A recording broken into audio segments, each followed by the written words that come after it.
আজকে আমি মাংসের মোমো করে দেখাবো। মাংসের একটা পুর আছে তৈরি করাই, আর পেঁয়াজ রসুন আদা বিভিন্ন ভেজিটেবিল এসব দিয়ে মাংসটাকে সেদ্ধ করে নিয়ে ভেজিটেবিল দিয়ে মাখানো আছে মশলা টশলা দিয়ে।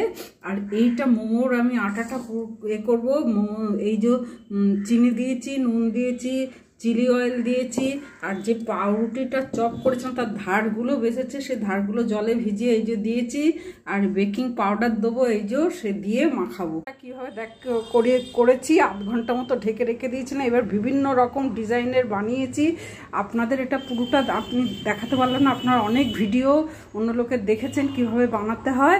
আর ভিতরে মাংসের পুর দিয়েছি, যে মাংসের পুরটা আমার ছিল মশলা দিয়ে সবজি দিয়ে, সেটা পুরটা ঢুকিয়ে করেছি। এবার এই স্টিমে দেবো। স্টিমে জল দিয়েছি, চিলি অয়েল দিয়েছি, দিয়ে এই ফুটাবো। 10 মিনিট হয়ে